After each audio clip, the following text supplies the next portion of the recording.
BSc first year के second semester mathematics के एक और लेक्चर में आप सभी प्यारे बच्चों का स्वागत करता हूं। मैं हूं आपका भैया ऋषभ सिंह और आप सभी देख रहे हैं आपका अपना यूट्यूब चैनल ऋषि क्लासेस। और आज के इस वीडियो में हम लेकर आ चुके हैं बीएससी सेकंड सेमेस्टर मैथमेटिक्स का जो हमारा पेपर है matrices and differential equations and geometry, उसके ही 2023 में जो एग्जामिनेशंस स्टार्ट हो चुके हैं उसमें ही सिद्धार्थ यूनिवर्सिटी द्वारा भी अपने एग्जामिनेशन को करा लिया गया है और उसी के ही क्वेश्चन पेपर का हम इस लेक्चर में पूरा डिटेल डिस्कशन करने वाले हैं। जो हमारा पेपर है matrices and differential equations and geometry, उसमें हम सभी चीज़ों को डिस्कस करेंगे। मैं आप सभी को पहले कुछ चीज़ों के बारे में बता देता हूं। जो हमारे पास सिद्धार्थ यूनिवर्सिटी है, यह अपने 2023 में जो एग्जामिनेशन को कराना स्टार्ट की है, आज सुबह का ही यह क्वेश्चन पेपर है। इसमें हमारे पास टोटल 50 क्वेश्चन दिए गए थे मैथमेटिक्स के और इसमें हर एक क्वेश्चन को आपको करना था।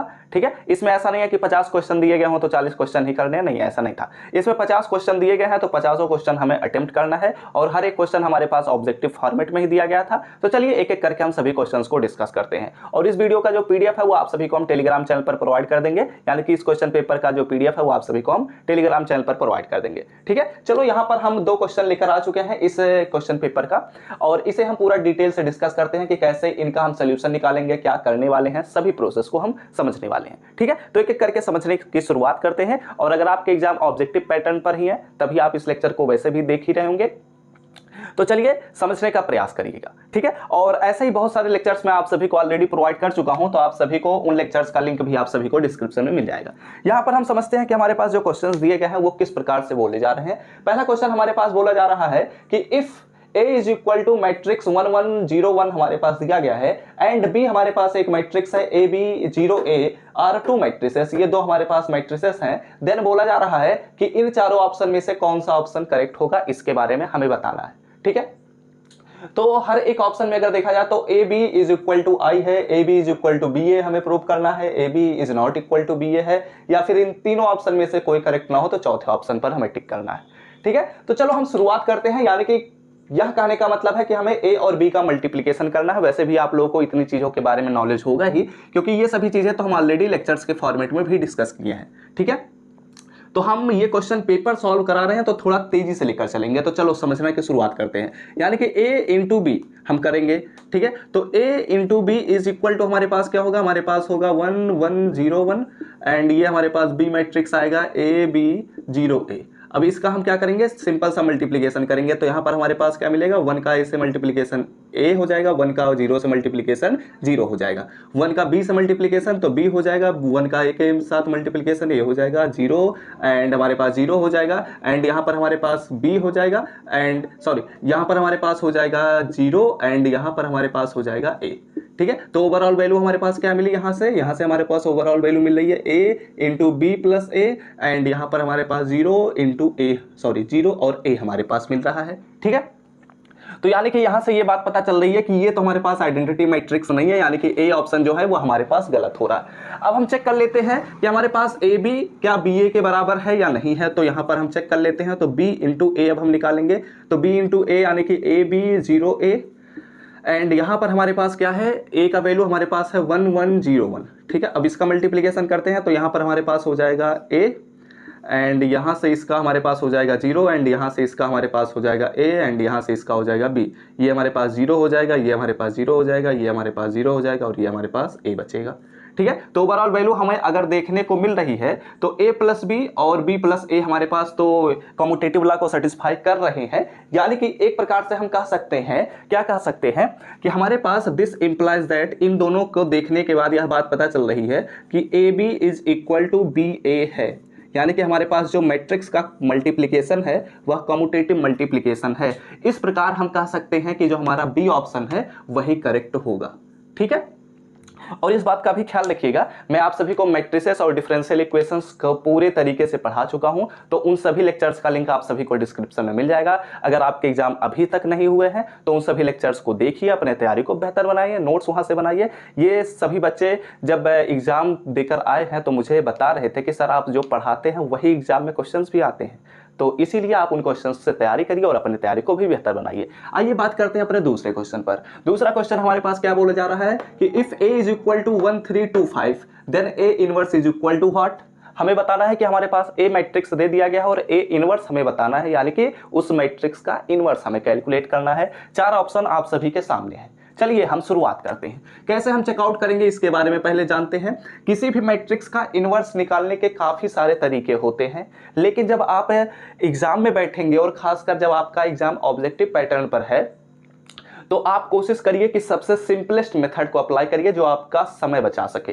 तो सबसे सिंपलेस्ट मेथड ये है कि अगर हमारे पास कोई एक मैट्रिक्स है और उसके ही हम इनवर्स मैट्रिक्स से मल्टीप्लाई कर दें तो हमारे पास क्या मिल जाता है, आइडेंटिटी मैट्रिक्स मिल जाता है। ये बात हमें पता है। तो सवाल उठता है कि हमारे पास ए मैट्रिक्स तो दे दिया गया है, आइडेंटिटी मैट्रिक्स हमारे पास पता ही होता है, तो हमारे पास उस मैट्रिक्स का इनवर्स हम कैसे पता करेंगे कि आइडेंटिटी मैट्रिक्स के लिए बात करने लग गए। तो देखो सिंपल सा लॉजिक ये लगाओ कि हमारे पास 3 ऑप्शन दिए गए हैं, वैसे 4 ऑप्शन दिए गए हैं लेकिन चौथे ऑप्शन में हमारे पास मैट्रिक्स नहीं है, तो 3 ऑप्शन में हमारे पास मैट्रिक्स है। तो ऑप्शन से इस क्वेश्चन को करने की कोशिश करो, यानी कि किसी एक ऑप्शन को पकड़ो और इसका मल्टीप्लीकेशन करो। ठीक है, लेट कर लो कि हमारे पास A inverse, let us suppose कि हमारे पास ए इनवर्स जो है वो है 5 2 3 1। अगर ऐसा है, दिस इंप्लाइज दैट कि ये हमारे पास कंडीशन सेटिस्फाई करना चाहिए, तो हमारे पास ए जो हमारे पास है वो क्या है, वो हमारे पास है 1 2 3 5 एंड ये हमारे पास 1 2 3 5 हो गया। एंड यहां पर हमारे पास ए इनवर्स क्या है, ए इनवर्स हमने सपोज किया है 5 2 3 1। अब इन दोनों का क्या करिए, मल्टीप्लीकेशन कर लीजिए और अगर आइडेंटिटी मैट्रिक्स मिल जाता है तो हम कहेंगे कि यही हमारे पास इनवर्स मैट्रिक्स है, अदरवाइज नहीं है। ठीक है, तो चलिए मल्टीप्लीकेशन करते हैं। देखिए 1 का 5 मल्टीप्लाई करेंगे 5 मिल गया, 2 का 3 मल्टीप्लाई किया मैंने 6 मिल गया, 1 का 2 में मल्टीप्लाई किया 2 मिल गया, 2 का 1 में मल्टीप्लाई किया 2 मिल गया। ठीक है, हाँ सही है। और यहाँ पर हम 3 का मल्टीप्लाई में करेंगे तो 15 मिलेगा एंड 5 का मल्टीप्लाई 3 में करेंगे तो 15 मिलेगा। 3 का 2 में मल्टीप्लाई करेंगे तो हमारे पास हो जाएगा 6 एंड 5 का 1 में मल्टीप्लाई करेंगे 5। वैल्यू कैलकुलेट करते हैं। हमारे पास वैल्यू मिल रहा है 6 5 11 एंड यहाँ पर हमारे पास मिल रहा है 4 और यहाँ पर हमारे पास मिल रहा है 30 और यहाँ पर हमारे पास मिल रहा है 6 5 11। ठीक है, तो अब आप लोग देख सकते हैं कि ये जो हमारे पास मैट्रिक्स है यह हमारा आइडेंटिटी मैट्रिक्स के बराबर नहीं है, तो इसलिए ये हमारे पास जो ऑप्शन ए दिया गया है वह इस मैट्रिक्स के लिए इनवर्स मैट्रिक्स नहीं है। ठीक है, इतनी बातें आपको समझ में आई। वैसे और भी बहुत सारे ट्रिक्स होते हैं लेकिन फिलहाल इसी चीज को अप्लाई करिए, बेसिक लेवल का है। ठीक है, तो अब ये जब हम समझ गए कि हमारे पास ए ऑप्शन सही नहीं है तो हम बढ़ेंगे बी ऑप्शन की तरफ, क्योंकि मल्टीप्लीकेशन करना आप लोगों को बहुत ही आसानी से आ चुका होगा। तो अब बी ऑप्शन के लिए हम बात करेंगे, तो लेट कर लेंगे फिर से कि a inverse is equal to हमारे पास इस बार है -5 3 एंड 2 -1, ये हमारे पास है। ठीक है, तो अब डायरेक्ट मैं कर लेता हूं, तो यहाँ पर a इंटू ए इनवर्स हम निकालेंगे। तो अगर हम इसका वैल्यू निकालने की कोशिश करते हैं तो a का वैल्यू हमारे पास है 1 2 3 5 एंड हमारे पास क्या है, एंड हमारे पास है -5 3 और 2 -1। ठीक है, एक और तरीका होता है, वो फिलहाल मैं तरीका नहीं बता रहा हूँ, वो सभी तरीके मैं ऑलरेडी लेक्चर्स के फॉर्मेट में बता चुका हूँ, तो अगर लेक्चर्स को देखेंगे तो आपको वहां से पता चल जाएगा। ठीक है, यहाँ पर मैं एक थोड़ा लॉन्ग प्रोसेस को बता रहा हूँ जिससे हर क्वेश्चन को आप सॉल्व कर सकते हैं। वहां पर जो ट्रिक है वो 2 क्रॉस 2 पर ही अप्लाई होता है, इसलिए ऐसा मैं बता रहा हूँ। ठीक है, चलिए मल्टीप्लीकेशन करते हैं। अगर 1 का मैं 5 में मल्टीप्लीकेशन करूंगा, सॉरी -5 में मल्टीप्लीकेशन करूंगा तो -5 होगा, 2 का 2 में मल्टीप्लाई करूंगा तो 4 हो जाएगा। ठीक है, 1 का 3 में मल्टीप्लाई करूंगा तो 3 हो जाएगा, 2 का -1 में मल्टीप्लाई करूंगा तो -2 हो जाएगा, 3 का -5 में मल्टीप्लाई करूंगा तो -15 हो जाएगा, 5 का 2 में मल्टीप्लाई करूंगा तो 10 हो जाएगा एंड 3 का 3 में मल्टीप्लाई करूंगा 9 हो जाएगा, 5 का -1 में मल्टीप्लाई करूंगा तो -5 हो जाएगा। सॉल्व करते हैं, तो यहाँ से ओवरऑल वैल्यू हमारे पास क्या मिल रही है, ये वैल्यू हमारे पास मिल रही है -1 और ये वैल्यू हमारे पास मिल रही है +1, ये वैल्यू हमारे पास मिल रही है -5 और ये वैल्यू हमारे पास क्या मिल रही है 4। ठीक है, तो अगर ध्यान से देखा जाए तो ये भी हमारे पास आइडेंटिटी मैट्रिक्स तो नहीं बन रहा है। ठीक है, तो इस सिचुएशन में भी ये हमारे पास आइडेंटिटी मैट्रिक्स नहीं मिला। चलो खैर कोई बात नहीं, अगर ये भी हमारे पास आइडेंटिटी मैट्रिक्स नहीं मिला है तो अब हमें बात करना पड़ेगा इस वाले ऑप्शन पर। ठीक है, तो इस वाले ऑप्शन पर अगर हमें बात करना है तो इसे इरेज करना पड़ेगा, या तो फिर एक तरीका और कर सकते हैं। ऑप्शन लगभग सेम है तो यहाँ पर माइनस कर देना है और यहाँ पर भी माइनस कर देना है, तो मैंने माइनस लगाया और यहाँ पर भी -5 और यहाँ पर भी -1 हो गया। ठीक है, अब मल्टीप्लीकेशन पर ध्यान देते हैं, -5 हो जाएगा एंड +6 एंड यहाँ पर हमारे पास हो जाएगा, ये हमारे पास हुआ 2 एंड ये हमारे पास कितना हुआ -2। ठीक है, तो यहाँ पर हो जाएगा -2 एंड 3 का -5 में मल्टीप्लाई होगा तो 15 एंड ये हो जाएगा हमारे पास +15, 3 का 2 मल्टीप्लाई होगा 6 एंड 5 का -1 में मल्टीप्लाई होगा तो -5 हो जाएगा। ठीक है, अब हम वैल्यूज को कैलकुलेट करते हैं, क्या यह आइडेंटिटी मैट्रिक्स के बराबर होता है या नहीं, चेक करते हैं। तो यहां पर अगर हम सब्ट्रैक्ट करेंगे तो +1 मिल गया, यहां पर सब्ट्रैक्ट करेंगे 0 मिल गया, यहां पर हमारे पास सब्ट्रैक्शन होगा तो 0 हो जाएगा, एंड यहां पर सब्ट्रैक्शन हो रहा है तो 1 हो जा रहा है। यानी कि ये जो हमारे पास वैल्यू मिल रही है, ये वैल्यू आप सभी के सामने जो आई है, इसी को ही तो हम आइडेंटिटी मैट्रिक्स कहते हैं। और जब दो मैट्रिक्स का मल्टीप्लिकेशन हमारे पास आइडेंटिटी मैट्रिक्स मिल जाता है तो वो दोनों ही मैट्रिक्स एक दूसरे के इनवर्स होते हैं। यानी कि ये बात पता चल रही है कि ये इसका इनवर्स है और ये इसका इनवर्स है। तो हमारे पास इस मैट्रिक्स का इनवर्स कैलकुलेट करना है, यानी कि ये वाला जो ऑप्शन सी है वही राइट आंसर है और इस मैट्रिक्स का यही इनवर्स होता है। ठीक है, वैसे एक और फार्मूला होता है, वो मैं फिलहाल यहाँ पर ज़्यादा डिटेल में नहीं बता रहा हूँ कि माइनस का सीधे हम मल्टीप्लाई करते हैं डायगोनल एलिमेंट में और हमारे पास उसका इनवर्स कैलकुलेट कर लिया जाता है। लेकिन फिलहाल वो सभी ट्रिक्स यहाँ पर मत अप्लाई करिए, आप नॉर्मल से प्रोसेस को अप्लाई करिए क्योंकि आपके पास समय इतना तो रहता ही है। ठीक है, तो आप ये दो क्वेश्चन आप लोग देख सकते हैं, अगर आप लोग स्क्रीनशॉट लेना चाहें तो ले सकते हैं। चलिए अगले क्वेश्चन पर हम बात करते हैं। अब चलिए एक और क्वेश्चन को हम लेकर आ चुके हैं, ये रहा हमारे सामने इस क्वेश्चन पेपर का तीसरा क्वेश्चन। इसमें क्या बात बोली जा रही है समझने का प्रयास करते हैं। देखो, बोला जा रहा है कि the number of values of के वैल्यू के लिए for which this system of the equation, हमारे पास दो इक्वेशंस दिए गए हैं और इसका हम एक सिस्टम बनाएंगे। और बोला जा रहा है कि के किस वैल्यू के लिए इन दोनों सिस्टम के पास इनफाइनाइट मेनी सॉल्यूशन पॉसिबल हैं, ये हमें बात करनी है। तो समझने का प्रयास करिएगा, बहुत ही आसान सा क्वेश्चन है और बहुत ही इंपॉर्टेंट क्वेश्चन भी है क्योंकि ऐसे क्वेश्चन आप सभी के एग्जाम में देखे जाने के काफी ज्यादा चांसेस हैं। ठीक है, तो चलिए शुरुआत करते हैं। और ऐसे क्वेश्चन नॉर्मल तौर पर टीचर बताते भी नहीं है, इसलिए ऐसे क्वेश्चन दे दिए जाते हैं, लेकिन यहां पर आप समझेंगे तो सब कुछ समझ में आने वाला है। चलिए शुरुआत करते हैं इसके सॉल्यूशन पर। सॉल्यूशन क्या कहता है, देखिए कह रहा है कि हमारे पास दो इक्वेशन है। ठीक है, तो इस इक्वेशन में अगर हम a1 का वैल्यू कैलकुलेट करते हैं तो k+1 मिलता है, अगर हम a2 का वैल्यू कैलकुलेट करते हैं तो 8 मिलता है, अगर हम एक मिनट, यहां पर हमारे पास क्या है, a1 हो गया, ये हम लेटर सपोज b1 कर लेते हैं और ये हम लेटर सपोज c1 कर लेते हैं, तो c1 हमारे पास क्या हो जाएगा, 4k हो जाएगा। एंड यहाँ पर हमारे पास a2 जो है वो हमारे पास k हो जाएगा, एंड b2 हमारे पास क्या हो जाएगा, k+3 हो जाएगा, एंड c2 हमारे पास क्या हो जाएगा, 3k-1 हो जाएगा। ठीक है, अब ध्यान से सुनना। नाउ अब हम क्या करते हैं, हम अपने इसका डिटर्मिनेंट निकालते हैं। किसका डिटर्मिनेंट निकालते हैं, अब यहां पर ध्यान से सुनना, हम a1 और b1 का निकालेंगे और यहां पर a2 और b2 का निकालेंगे डिटर्मिनेंट वैल्यू।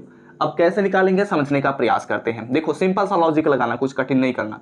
यहां पर देखो a1 का वैल्यू हमारे पास क्या है, k+1 है, एंड हमारे पास b1 का वैल्यू क्या है, 8 है, एंड हमारे पास यहाँ पर कितना है, k है, एंड यहाँ पर हमारे पास k+3 है। अब इसका हम क्या करेंगे, सोल्यूशन निकालेंगे। तो इसका इसमें मल्टीप्लिकेशन, इसका इसमें मल्टीप्लिकेशन, तो यहाँ पर हमारे पास हो जाएगा, इसका डायरेक्ट मल्टीप्लिकेशन कर लेते हैं। ठीक है, क्योंकि यहाँ पर तो अब हम सॉल्व कर रहे हैं, तो k का यहाँ से मल्टीप्लिकेशन होगा k² एंड +3k हो जाएगा, एंड यहाँ पर हमारे पास +k मिलेगा, तो ये हो जाएगा हमारे पास +4k हो जाएगा।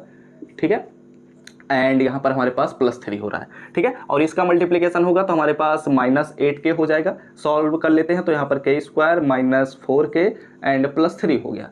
ठीक है, अब इसका हम क्या करेंगे, सोल्यूशन निकालेंगे। अब यहाँ पर हमें के किस वैल्यू के लिए पूछा जा रहा है, हमारे पास k का जो कौन सा ऐसा वैल्यू है जिसके लिए इन दोनों इक्वेशन के पास इनफाइनाइट सोल्यूशन है, ये बात बोली जा रही है। तो यानी कि हमें k का वैल्यू यहाँ से फाइंड आउट करना है, तो यानी कि k² हो जाएगा, एंड यहाँ पर हम इसको अगर द्विघात समीकरण की तरह तोड़ देते हैं तो यहाँ पर हमारे पास क्या मिलेगा, 3k हो जाएगा, एंड माइनस हमारे पास k हो जाएगा। ठीक है, यहाँ पर एक स्टेप मैं ज़्यादा ले रहा हूँ, +3 हो जाएगा। आप लोग क्या करेंगे, सिंपल सा लॉजिक लगाएंगे कि 3+1 ब्रैकेट में रखेंगे इंटू के +3 हमारे पास हो जाएगा, तो उसके बाद हम एक ब्रैकेट को तोड़ेंगे, यानी कि हम एक स्टेप ज़्यादा ले लिए हैं। वैसे भी अगर एग्जाम में क्वेश्चन पेपर को हम सॉल्व कर रहे हैं तो इतनी चीज़ों को आगे हम लेकर चल लेंगे। ठीक है, अब यहाँ पर अगर हम क्या करेंगे, यहाँ पर हमारे पास हो जाएगा k² -3k तो यहाँ से k का वैल्यू हम कॉमन कर लेते हैं। तो k का वैल्यू अगर हम कॉमन लेते हैं तो k-3 होगा, k-3 हो जाएगा, एंड यहाँ पर हम क्या करते हैं, -1 को कॉमन ले लेते हैं, तो -1 कॉमन होने की वजह से k-3 हो जाएगा।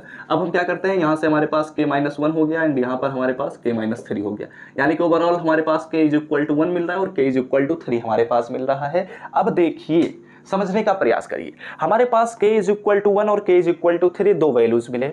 ठीक है, हमारे पास k के दो वैल्यूज मिल चुके हैं 1 और 3, लेकिन हमें बताना है कि कौन सा ऐसा वैल्यू है जिस पर हमारे पास k के इनफाइनाइट वैल्यू पॉसिबल हैं। ठीक है, इन दोनों इक्वेशन से बने हुए सिस्टम पर। तो देखो समझने का प्रयास करो, k के दो वैल्यू मिले 1 और 3, 1 और 3। तो ऑप्शन में अब देख लेते हैं, तो हमारे पास केवल एक ही ऑप्शन में दिया गया है, 3 तो ऑप्शन में है ही नहीं, यानी कि हमारा बी ऑप्शन तो करेक्ट होता नजर में आ रहा है। ठीक है, लेकिन अगर ऑप्शन में 3 भी दे दिया गया होता तब हम क्या करते, तो उसके लिए हम आगे प्रोसेस करेंगे। लेकिन अगर 3 नहीं दिया गया है और ऐसे केवल एक ही ऑप्शन सेलेक्ट दिख रहा है, तो उसी ऑप्शन पर आप टिक करिए और आगे बढ़ जाइए। लेकिन अगर दोनों ऑप्शन दे दिए गए होते तब क्या करते हैं, उसके लिए चलिए प्रोसेस पर हम बात करते हैं। तो अब चलिए प्रोसेस को समझते हैं। अगले प्रोसेस में क्या कहेंगे हम, नाउ फॉर, अब यहां पर ध्यान दीजिएगा, थोड़ा सा बहुत सारी चीजों को हम तेजी से लेकर चल रहे हैं, तो थोड़ा बहुत चीजों को छोड़ेंगे भी। ठीक है, अब हम k इज इक्वल टू 1 पर इन दोनों इक्वेशन का वैल्यू रखेंगे। तो k इज इक्वल टू 1 रखूंगा तो 1 + 1 यानी कि 2x हो जाएगा, एंड प्लस हमारे पास यहाँ पर 8y हो जाएगा, एंड इज इक्वल टू यहाँ पर हम 1 रखेंगे तो 3 और -1 यानी कि हो जाएगा हमारे पास 2। ठीक है, ये एक इक्वेशन बना। एंड दूसरा इक्वेशन हमारे पास क्या बन रहा है, kx + k + 3। तो k का वैल्यू हम रख रहे हैं 1, तो यानी कि x हो जाएगा, एंड प्लस यहाँ पर 1 रखेंगे +3, यानी कि हमारे पास क्या हो जाएगा, x + 4y is equal to हमारे पास, आई थिंक मैं कुछ मिस्टेक कर रहा हूँ, यहाँ पर हम k का वैल्यू रखे हैं यहाँ पर भी, और यहाँ पर हमारे पास मिल रहा है 4। ठीक है, मैं यहाँ पर एक्चुअली रख दिया हूँ गलती से, और यहाँ पर 1x हो जाएगा, यहाँ पर 4y हो जाएगा, एंड यहाँ पर हमारे पास मिल रहा है 2। ठीक है, तो अब अगर ध्यान से देखा जाए तो यहाँ से हम 2 से डिवीजन कर देते हैं, तो x + 4y is equal to 2 मिल रहा है, एंड यहाँ पर भी हमारे पास दूसरा equation x + 4y is equal to 2 मिल रहा है। तो अब अगर इसे हम एक ग्राफ पर प्लॉट करेंगे, तो अगर हमारे पास लेट अस सपोज कि ये हमारे पास x + 4y is equal to 2 हमारे पास एक रेखा है जो कि कुछ इस प्रकार से गुजर रहा है, तो इस रेखा पर बिल्कुल ऐसे ही एक दूसरी रेखा भी जाएगी जो कि हमारे पास x + 4y is equal to 2 equation को सेटिस्फाई कर रहा है। और इस प्रकार हम कह सकते हैं कि ये दोनों ही रेखाएं एक दूसरे पर लेटी हुई हैं और ये इनफाइनाइटली कट करते हुए ही आगे बढ़ रहे हैं।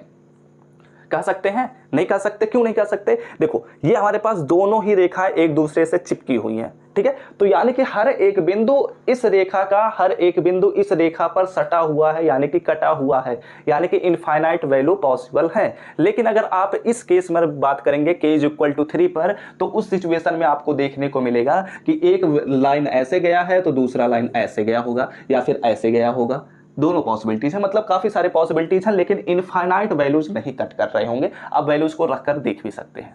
ठीक है, तो आप लोग क्या कर सकते हैं, अब इसका स्क्रीनशॉट ले सकते हैं। हमने अपने तीसरे क्वेश्चन पर भी बात कर लिया, चलिए चौथे क्वेश्चन को डिस्कस करते हैं। तो अब चलिए अपने अगले 2 क्वेश्चंस को डिस्कस करते हैं। यहाँ पर हमारे पास क्या बात बोली जा रही है, समझने का प्रयास करते हैं। ये हमारे पास क्वेश्चन नंबर आई थिंक 4 आ चुका है आप सभी के सामने। इसमें बोला जा रहा है कि A square matrix A is said to be singular matrix. ध्यान से सुनिएगा क्या बात बोली जा रही है, कि हमारे पास एक स्क्वायर मैट्रिक्स है और उसे हम कह रहे हैं कि वह हमारे पास सिंगुलर मैट्रिक्स है। ठीक है, तो किसी भी स्क्वायर मैट्रिक्स को हम सिंगुलर मैट्रिक्स कब कहते हैं, ये बात पूछी जा रही है। और मैं आप सभी को इसे ऑब्जेक्टिव टाइप के क्वेश्चंस में भी करा चुका था, आप सभी को इसे सब्जेक्टिव टाइप के क्वेश्चंस में भी प्रोवाइड कर चुका हूं, और साथ ही साथ इसे जब मैं आप सभी को लेक्चर्स के फॉर्मेट में प्रोवाइड कर रहा था, टॉपिक वाइज लेक्चर, तो सिंगुलर मैट्रिक्स के बारे में जब मैं बता रहा था तो वहां पर भी समझा चुका हूं। और मैंने कहा था कि ये काफ़ी ज़्यादा इंपॉर्टेंट है, आप सभी के एग्जाम में आने के चांसेस काफ़ी ज़्यादा हैं। तो अगर हमारे पास कोई भी एक मैट्रिक्स ए है जो कि एक स्क्वायर मैट्रिक्स है, तो लेट अस सपोज कि ये हमारे पास मैट्रिक्स जो है वह n क्रॉस n का मैट्रिक्स है, तो इस मैट्रिक्स का जो डिटर्मिनेंट वैल्यू होता है वो हमारे पास हमेशा 0 होता है, अगर वह मैट्रिक्स जो है वह क्या हो, सिंगुलर मैट्रिक्स हो। क्या हो? सिंगुलर मैट्रिक्स हो। ठीक है, और ये बात हमेशा ध्यान में रखना कि अगर कोई भी मैट्रिक्स का डिटरमिनेंट वैल्यू 0 हुआ तो वो सिंगुलर मैट्रिक्स होगा, अगर कोई भी मैट्रिक्स सिंगुलर मैट्रिक्स हुआ तो उसका डिटरमिनेंट 0 होगा, अगर किसी भी मैट्रिक्स का डिटरमिनेंट 0 हुआ तो वह जो हमारे पास मैट्रिक्स होगा वह स्क्वायर मैट्रिक्स होगा, और वह सिंगुलर मैट्रिक्स के कैटेगरी में भी आता है। इसलिए हमारा कौन सा ऑप्शन करेक्ट होगा, तो इसमें 4 ऑप्शन दिए गए हैं, चौथा ऑप्शन हमारे पास करेक्ट होगा, क्योंकि पहले ऑप्शन में ए दिया गया है, दूसरे ऑप्शन में -1 दिया गया है, और तीसरे ऑप्शन में 2 दिया गया है, चौथे ऑप्शन में 0 दिया गया है। ठीक है, आइए बात करते हैं अपने क्वेश्चन नंबर 5 पर। यहां पर क्या बात बोली जा रही है, समझने का प्रयास करते हैं। हमारे पास एक मैट्रिक्स दिया गया है जिसमें हमारे पास एलिमेंट्स जो हैं वो कुछ इस प्रकार से हैं, आयोटा 0 0 आयोटा। ठीक है, और हमें पता करना है कि ए स्क्वायर कितना होगा, तो ए स्क्वायर अगर हमें कैलकुलेट करना है, यानी कि हमारे पास ए इंटू ए निकालना है। ठीक है, इसी को तो ही हम ए स्क्वायर कहते हैं, तो ये हमारे पास ए स्क्वायर हो गया। अब ए स्क्वायर यानी कि हमारे पास जो आयोटा 0 0 आयोटा है एंड आयोटा 0 0 आयोटा जो है इसका हम क्या करेंगे, सिंपल सा मल्टीप्लीकेशन करेंगे। तो मल्टीप्लीकेशन कैसे कर सकते हैं, सिंपली आप लोगों को पता ही होगा, आयोटा आयोटा का मल्टीप्लाई करेंगे तो -1 हो जाएगा एंड 0 का 0 मल्टीप्लीकेशन करेंगे तो 0 हो जाएगा, तो बात खत्म हो गई। तो ये -1 मिला एंड आयोटा का 0 मल्टीप्लीकेशन 0 हो जाएगा, 0 का आयोटा में मल्टीप्लीकेशन 0 हो जाएगा, ठीक है। तो यानी कि यहाँ पर 0 मिल गया एंड यहाँ पर हम 0 का आयोटा में करेंगे तो 0 हो जाएगा, आयोटा का 0 में करेंगे तो 0 हो जाएगा, 0 का 0 में करेंगे तो ये हमारे पास ओवरऑल 0 हुआ, 0 का 0 में 0 करेंगे और आयोटा का आयोटा में मल्टीप्लाई करेंगे तो -1 मिलेगा। तो ये हमारे पास वैल्यू मिल रही है, यानी कि आई स्क्वायर इज इक्वल टू -1 0 0 -1 हमारे पास मिल रहा है। ऑप्शन में चेक कर लेते हैं, तो यहाँ पर -1 है लेकिन यहाँ पर नहीं है, तो ये ऑप्शन गलत हो गया। यहाँ तो आइडेंटिटी मैट्रिक्स है तो ये तो गलत ही है एंड हमारा सी ऑप्शन इसमें करेक्ट बन रहा है, क्योंकि यहाँ पर भी -1 है और यहाँ पर भी -1 है और ये 0 है, ये भी 0 है, यहाँ पर भी हमारे पास एग्जैक्ट सी ऑप्शन करेक्ट बन रहा है, ठीक है। तो ऐसे ही आप सभी क्वेश्चंस को अटेम्प्ट कर सकते हैं। फिलहाल मैं आप सभी को इस वीडियो में टोटल 5 ही क्वेश्चंस को करा पाया हूँ, आप लोग स्क्रीनशॉट ले सकते हैं। और भी क्वेश्चंस को मैं आगे चलकर लेक्चर्स के प्रोवाइड में, जब लेक्चर्स में प्रोवाइड करता रहूँगा तो वहाँ पर आपको और भी क्वेश्चंस को मैं करा दूंगा, आपको परेशान होने की ज़रूरत नहीं है। एक्चुअली क्या है ना कि ये ऑब्जेक्टिव टाइप के क्वेश्चंस आप सभी के 3 घंटे में होते हैं, ठीक है, लेकिन मुझे फिलहाल समझाने भी हैं और साथ ही साथ हर एक चीज़ को बताना भी है, तो इसलिए यह जो क्वेश्चन पेपर है मेरे लिए 4 घंटे का बन जाएगा, ठीक है। अदरवाइज चाहूँ तो मैं आधे घंटे में भी सॉल्व कर सकता हूँ, लेकिन लेक्चर्स के फॉर्मेट में जब प्रोवाइड करना पड़ता है तो इसमें काफ़ी सारे टाइम लगते हैं, सभी चीज़ों को एक्सप्लेन करना पड़ता है, ठीक है। तो इसलिए इस वीडियो में मैंने टोटल 5 क्वेश्चन ही कवर कर पाए। वैसे तो मैं सोचा था 10 क्वेश्चन को कवर ही कर लूँगा, फिलहाल कोई बात नहीं, अगले लेक्चर में हम मिलेंगे और भी क्वेश्चन पर हम बात करेंगे, ठीक है। तो वीडियो अच्छा लगा हो तो जरूर लाइक करिएगा, कमेंट करके बताएगा कि और भी लेक्चर्स और भी क्वेश्चंस का सॉल्यूशन आप सभी को प्रोवाइड किया जाए या नहीं। ये सब कुछ आप लोग आपके कमेंट पर ही डिपेंड करेगा। और अगले लेक्चर्स के नोटिफिकेशन पाने होंगे तो सब्सक्राइब करने के साथ बेल आइकन को ऑल पर सेलेक्ट कर लीजिएगा। तो हम सब मिलते हैं अपने नेक्स्ट लेक्चर में, तब तक पढ़ते रहिए, संघर्ष करते रहिए और सफल होते रहिए।